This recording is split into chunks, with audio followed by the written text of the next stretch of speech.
Do you live here? No. Then you must be visiting here, are you? My name is Frances Elizabeth Wright. I live at 67 Tivoli Road. I'm lost. Oh, you're lost. Could you take me home, please? I'm afraid. I should say I will. Come on with you. That's the way it began. Nothing extraordinary. For in a large city like London, a lost child is such a common occurrence that many a far-seeing bobby arms himself with a bag of chocolates in addition to his nightstick. No one suspected that this was the beginning of a case that was to rock all England.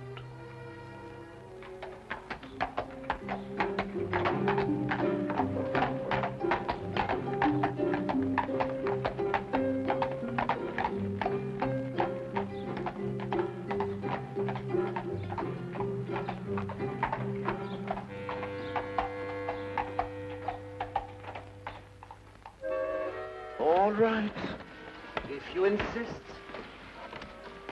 I know this man isn't going to do us any good. But what's the use of talking to you? Just as stubborn as your mother.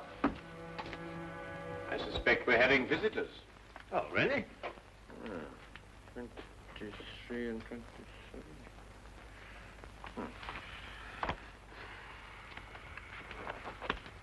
Come along, Nebuchadnezzar. I don't think you're quite dressed to receive attractive young ladies. There, in you go.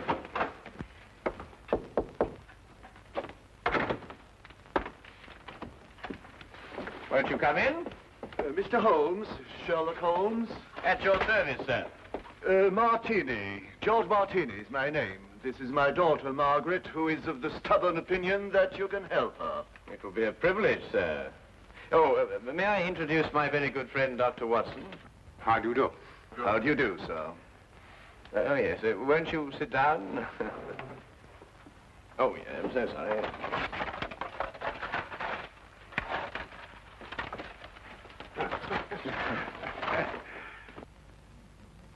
How can I be of any assistance to you? This is rather a confidential matter. Oh, yes, yes. Dr. Watson is both the soul of discretion and my invaluable colleague in all my cases, especially the more delicate ones. I see. Well, there's this fellow, Richard Trevor is his name, who's been courting Margaret here. A sly one, if I ever saw one. I could tell by the shape of his ears, and the fact that he belonged to that upstart Shield and Castle club. There was nothing wrong with his ears. They were beautiful, both of them. Nevertheless, he gave her the impression that he was going to see me last night and ask for her hand in marriage. Instead, the scoundrel sent me some fantastic note about being detained and then never appeared at all. I want you to find out what happened to him. What did Mr. Trevor say in his note? That he would be detained because he had run into a little girl who was lost and was taking her home. Have you made any inquiries at his home? Yes, with Father, of course. I don't think it's genteel to go to a man's rooms, even if he is your fiancé. Quite right. Quite right. There was no sign of him, but his clothes were all there. He wouldn't run off without his clothes, would he? No, hardly. The pure guess. A deduction. Just as I deduced that you have a scar on the left side of your head, which you received in a naval battle. I'll be bound. How did you know that? Well, a right-handed man normally parts his hair on the left. Your parting is on the right, thereby indicating that you've changed it at some time or another to hide a mark. As to how you got it, that's obvious to me by the fact that you carry on your watch chain the insignia of His Majesty's ship Assault, which everyone remembers distinguished herself heroically off the coast of Africa. Well done, Holmes. I declare, well done. Will you investigate Mr. Holmes? We'll look into the case immediately, Miss Martini. And as soon as we have any information for you, we'll let you know. I shall be forever in your debt. Mm-hmm. Or I will be after I see his bill.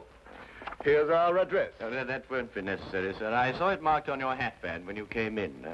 If you'll forgive me, sir, a rather extraordinary precaution against the loss of a bowler only worth 2 guineas. Come, dear.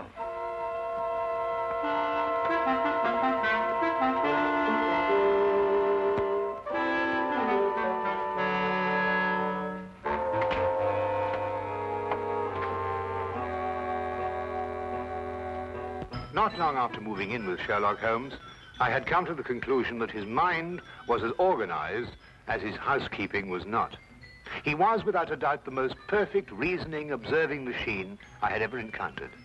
And just watching him think had become sheer fascination. I tried to put myself into his brain now and deduce what had happened to the missing Mr. Trevor. Did it occur to you he might have had an accident and even now be lying in a hospital at this very moment? You, being a doctor, would think of that. But if that were the case, surely the hospital would have informed someone by now. Maybe he skipped off and left her then. There's no guarantee he won't come back for his clothes or have them sent on to him. I'd grant that if he hadn't sent that note. A man deserting a girl isn't likely to send a note at all. And if he did, he couldn't conceive, as Mr. Martini put it, of such a fantastic one. The case is more than complex, Watson. And when we solve it, we shall also know what became of the others. What others? Oh, Watson, would you pass me my tobacco pouch? Well, where is it? It's in the toe of the Persian slipper, under your chair. All right. There you are. Oh. Thank you, Watson. Now, what others? Well, it's come to my attention during the past 2 weeks that 7 men have disappeared, totally evaporated from the face of London. They had no reason to run away, every reason to stay.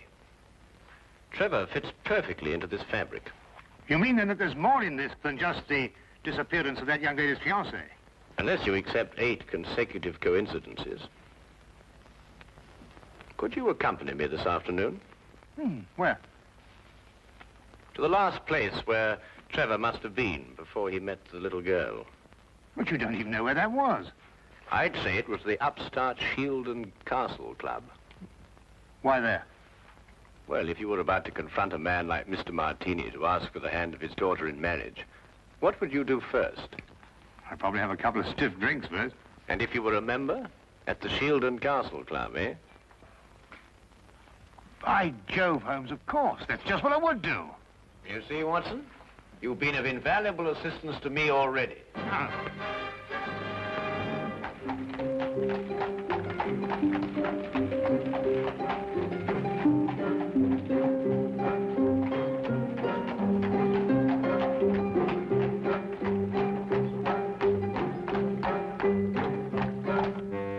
But you must tell us if he was here last night. He's missing. We're trying to find him.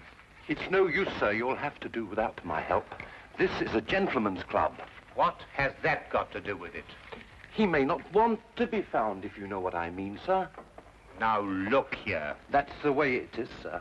I'm sworn to preserve the privacy of our members. And having 2 little tots to feed, I'm not one to invite getting the sack.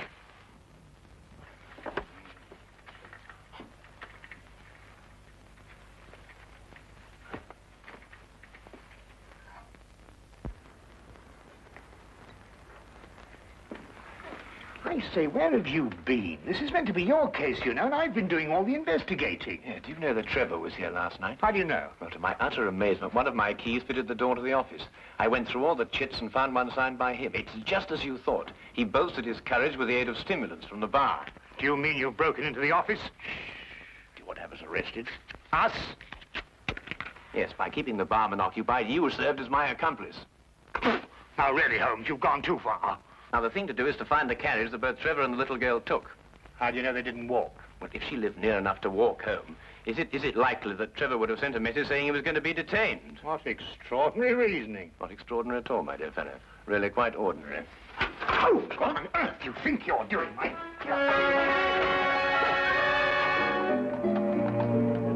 Finding the cabbie who picked up Trevor and the little girl was a matter of stationing ourselves at the hack stand outside the Shield and Castle Club and doggedly questioning every driver who stopped there. One finally remembered the pair, but owing to brisk business that night, could not be at all sure where he set them down. The address he brought us to was a guess, and from the looks of it, a very bad one. Well, I think we're on a wild goose chase. Doesn't look as if anyone's lived here for a long time. Do you realize these papers are at least a week old? Well, then the cabbie made a mistake. He's brought us to the wrong address. You know, without very much difficulty, I think I might be able to... Holmes! Holmes, please, not again. Hey, good fellow, keep a good lookout, will you? Look, Holmes, this is housebreaking. We can go to prison for years for this. You can't just go opening doors all over London just because... Oh! Holmes, no, there's somebody coming. Just stand in front of me and behave quite normally, eh?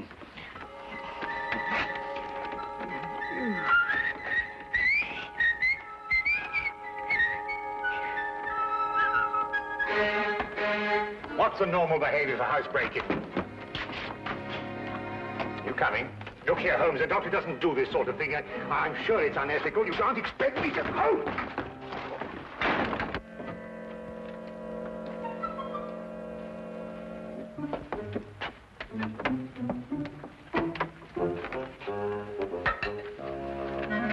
What are we looking for? I'm not quite sure yet. You won't find anything here. You said yourself the house has been unoccupied for the last week. Thieves in the night, that's what we are. A child's been here recently. Oh, what makes you think that? Do you remember as a youngster, Watson, penciling in moustaches on the faces of the advertisements? I suppose so. But what's that got to do with it?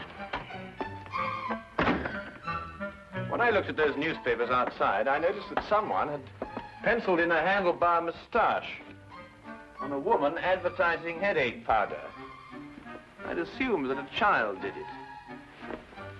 More than that, since the papers were only a day old, I'd also assumed that a child has been here very recently. Why should the child bring Trevor here to an unoccupied house? That, Watson, is the core of our problem. Excuse me a minute. Huh? Oh.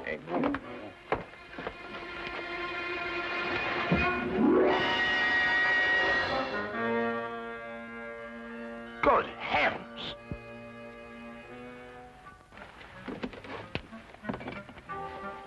Trevor? Fairly safe assumption, Watson. Yes. And from the pallor of his skin, I'd say he'd recently been given an overdose of strychnine. I'd also deduce that he's the 8th victim of a very strange murderer.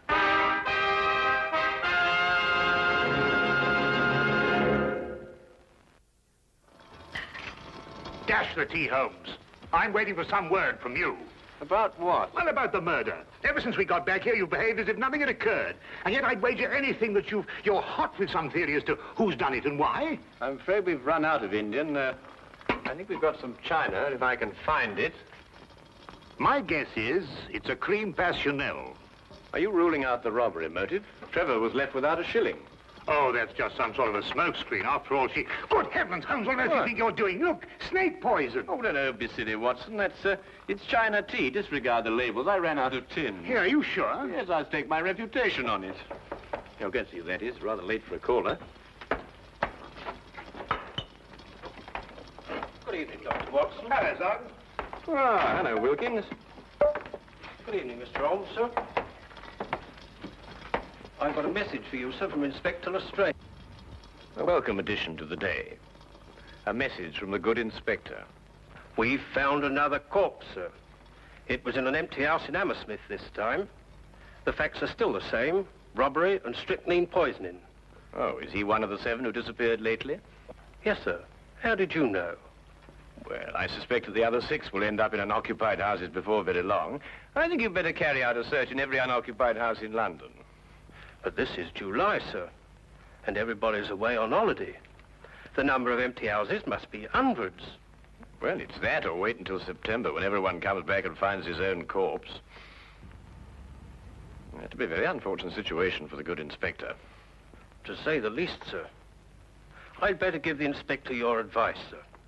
Yes, you must let us know what he says. That might be rather embarrassing. Good night, Mr. Holmes. Good night, Doctor. Good night. You know, Holmes, you were right. Trevor's disappearance was linked with the other 7. But what kind of fiend can be at the bottom of it? Well, we'll know more about it when we return from Brighton. Brighton? Yes, unless you'd rather not pursue this any further. There's a 6:10 train leaving in the morning. 6:08. Why Brighton? Because that's where R.J. Cookson lives. The place is R.J. Cookson. He's the man who owns the house in which Trevor was killed. How on earth did you find that out? Oh, no, never mind. It is tea, isn't it? Yes. Oh, I thought it was.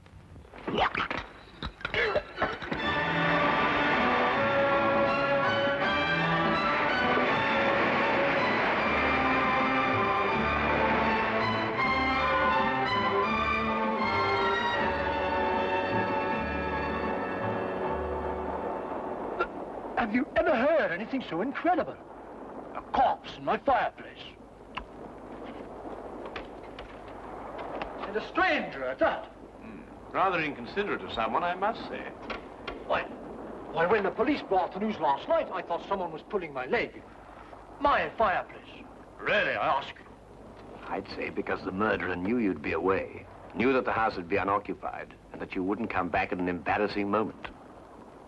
You're right, Mr. Holmes. Absolutely right. The culprit was acquainted with all my plans, and not wanting the corpse to be found in his own fireplace, chose mine. Precisely. But who could that be? I'd vouched that a full regiment of people knew of my plans to leave London. Then our task is to narrow down that regiment. But how? You have me breathless.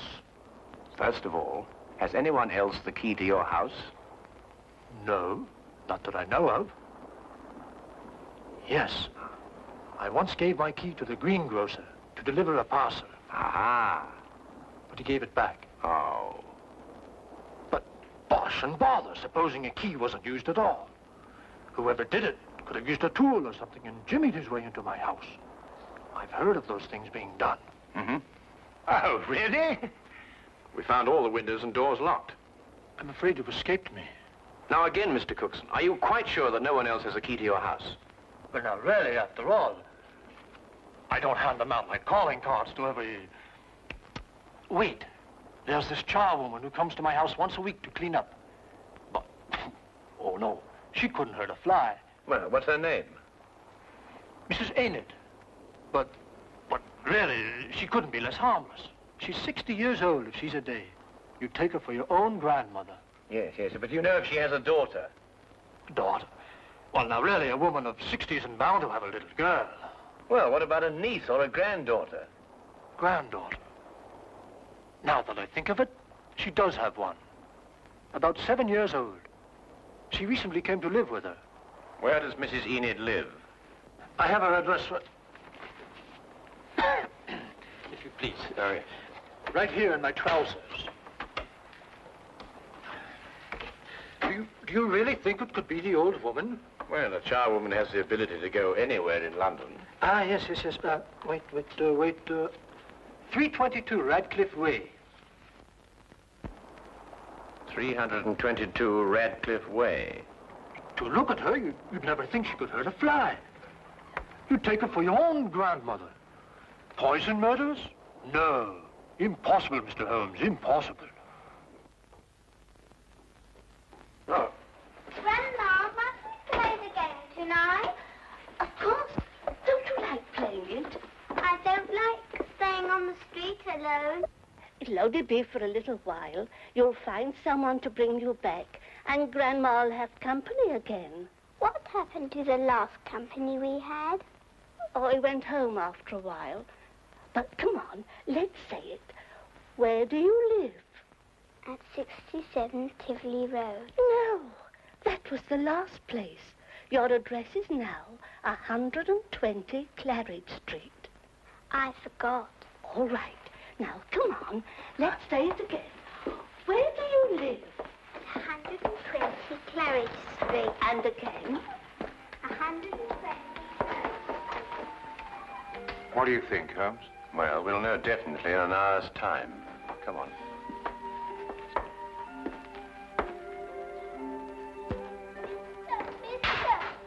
Oh, hello. Oh, well, it's very late for a little girl like you to be out on her own. What's your name? My name is Frances Elizabeth Wright.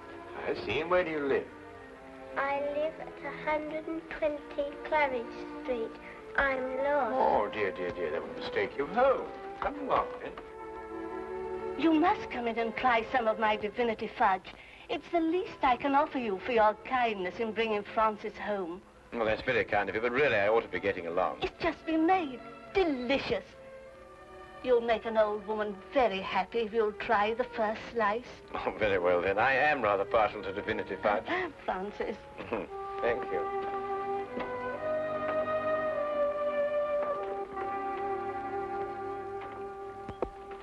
Now, come and sit right here at the table. Thank you. Now, say good night to the kind gentleman, then off to bed. Grandma, you never let me stay up with the company. That's because little girls must have their sleep. But now we've met the gentleman, perhaps he'll come again in the daytime. Will you? I should love to. Good night. Good night. Good night, birdies. Isn't she a lovely girl? And she'll grow up into a beautiful woman and have a life of ease. Yes, that's the important thing. A life of ease. Time to enjoy the world and... Here, you're waiting for some fudge, and I'm prattling away.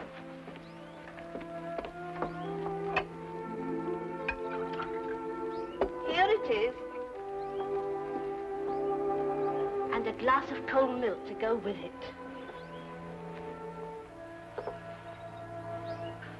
Won't you join me? Oh, no. My doctor would never permit it. I only prepare this sort of thing for people who drop in, like you. I see. Smells very good. If I have one speciality, it's divinity fudge. You'll find it heavenly.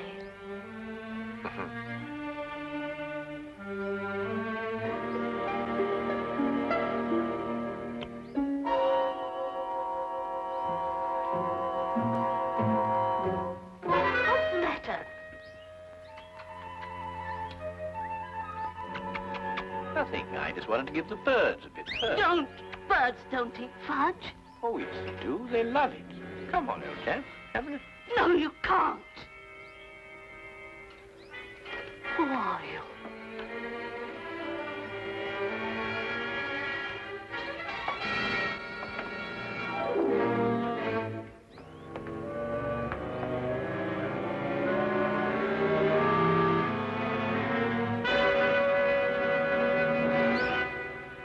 I'll take that, Mrs. Enid.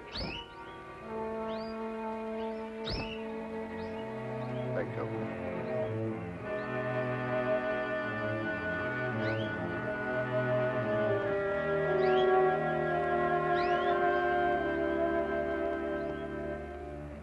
I needed money for the child.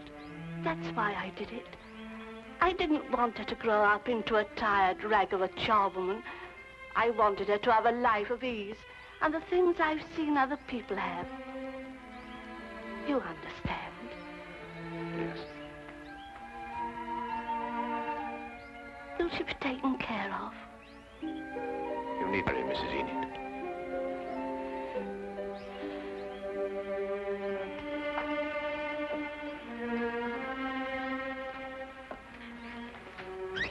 I wish now I hadn't tried to poison you. You might have visited us again as you promised, and we'd have been such good friends.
Hey Sherlock fans, ready to uncover a piece of TV history?